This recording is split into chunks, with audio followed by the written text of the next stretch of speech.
Hello, my name is Mr. Miller and I want to talk to you about the A Level in Philosophy at Durham Sixth Form Centre. So philosophy is less a body of knowledge than an attitude and an approach. What we look for are people who are sceptical and questioning, people who want to ask big questions such as what is truth? What do I know? How do I know it? What is morality? How do I know what is right? Is there a right? All sorts of questions along those lines. The course is taught by myself, Mr. Miller, and by Mr. Illingworth as well. Within the module on Epistemology, which is the theory of knowledge, we ask questions about what do we know and how do we know it. We ask questions such as, do we see the world directly as it is?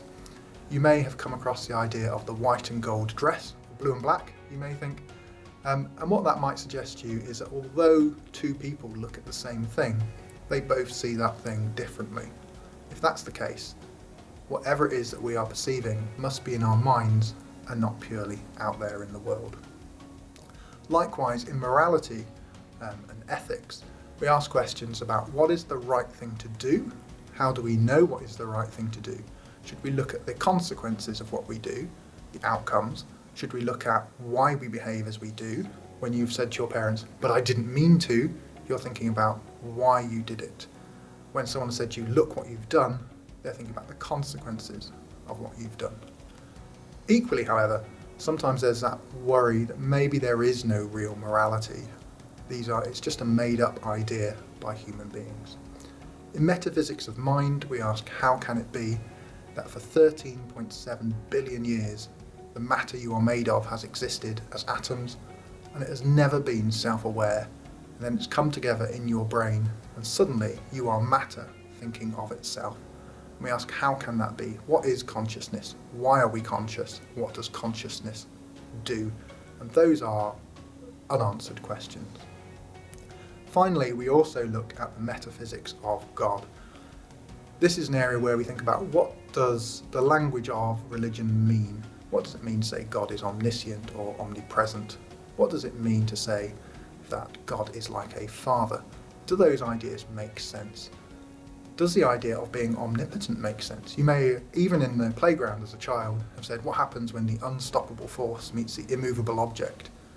That is in a way an exploration of the idea that infinite power or infinite stopping power don't really make sense. And we explore that idea. Do we know what we mean when we talk about religion? Can we prove that God exists?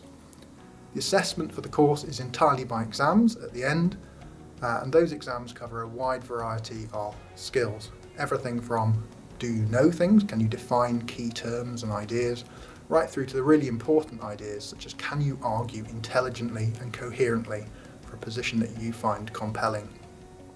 We don't suggest what that position should be, we try to teach you how to argue for the position you think is compelling. Our results are very good. The majority of people achieve more than they are predicted to do, and students from our subject have achieved grades that have taken them off to study at Oxford in the past. 3 students this year hold down Oxford offers, so we're very proud of what you will achieve with us, and we look forward to welcoming you to the department.